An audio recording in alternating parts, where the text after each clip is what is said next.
Hey, what's going on, guys? It's Brainbean here again. Today we're going to be taking a look at the most backed keyboard ever on Kickstarter, the Keychron K2.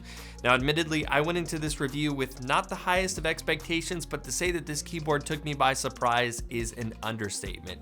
So with that, let's go ahead and just take a look at the K2.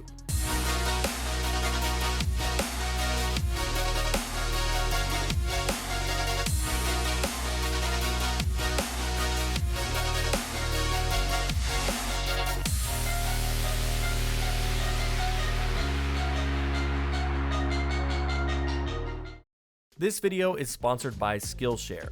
Skillshare is an online learning community with thousands of classes covering dozens of creative and entrepreneurial skills. I found the classes on photography and filmmaking particularly interesting to me for obvious reasons, but they offer a ton of quality, interesting classes like graphic design, web development, animation, and much more.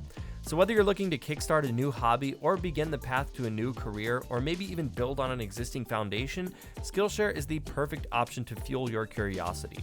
It's super affordable with premium subscriptions costing under $10, and because Skillshare is sponsoring this video, you can get started today with a 2-month free premium membership just by clicking the link in the description.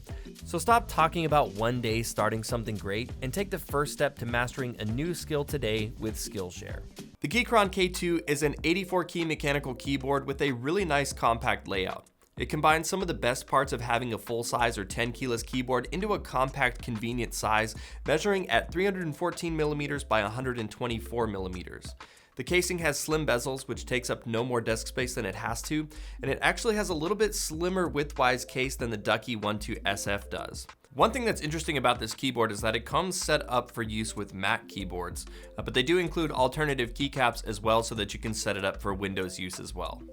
I really enjoy this layout a lot, as I personally like the simplicity of smaller keyboards, not just for the aesthetics of it, but I also like a compact board for gaming. And the Keychron also has all the keys I need for my productivity work as well, which really checks a lot of boxes for me.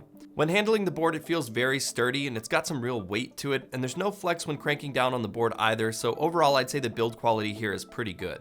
Now, the Keychron K2 is available in 3 different varieties. They have a version with just only white LEDs for $75, or for just $5 more you can get the RGB enabled version, and for an extra $10 you can get it with the RGB and an aluminum casing.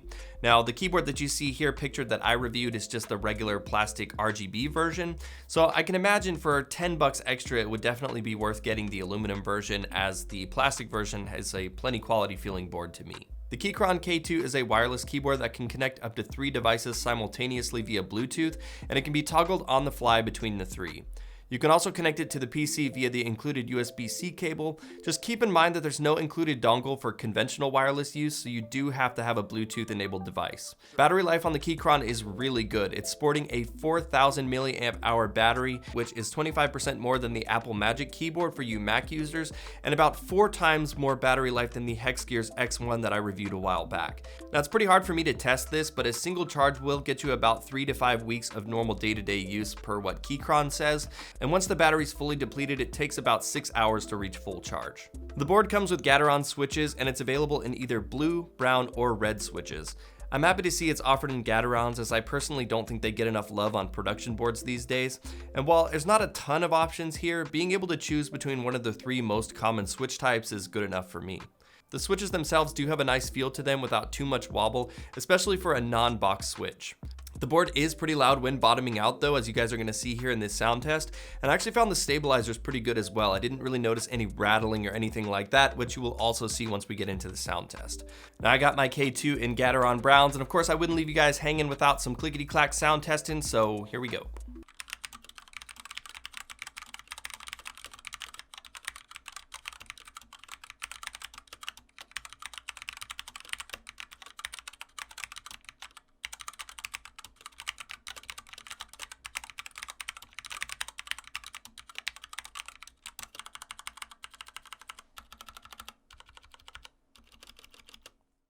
The RGB version comes with per key RGB that's controlled entirely on the keyboard. It has a total of 18 different lighting modes, and these modes are a variety of animations and static modes. There's also some pretty cool reactive effects too. Very similar to the Hexgear's Impulse, this board has some really great unique presets that stick out opposed to the all too common modes on most of today's keyboards. The lights themselves look bright and vibrant, but I really wish that they would have included a white backplate or even a silver one under the switches to more accentuate the lights.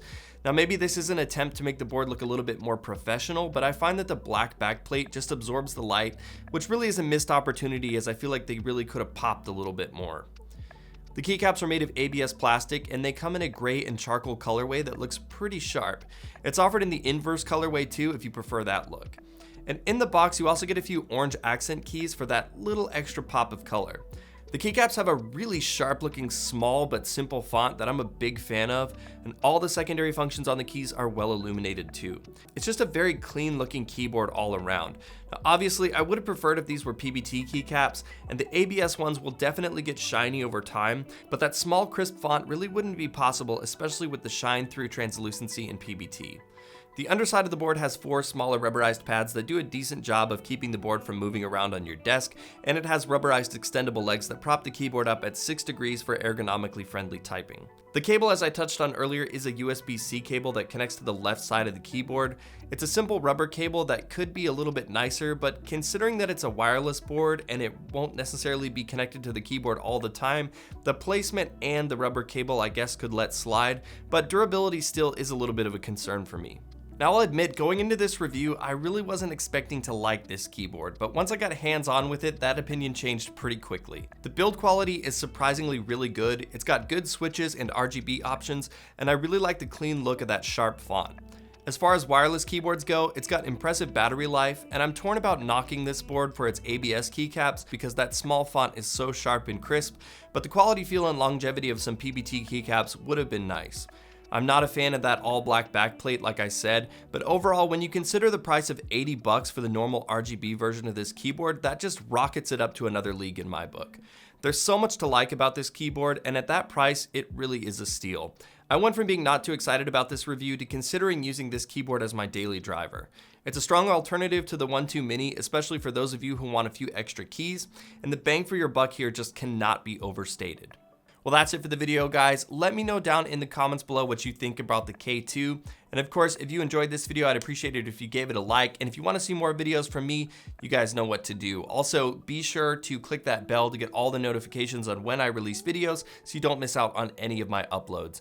Lastly, you can follow me on Twitter at BrainBeanGaming. It has all my giveaway announcements as well as some updates or behind the scenes stuff on the channel. But as always, guys, thank you so much for watching this review, and I will see you in the next one.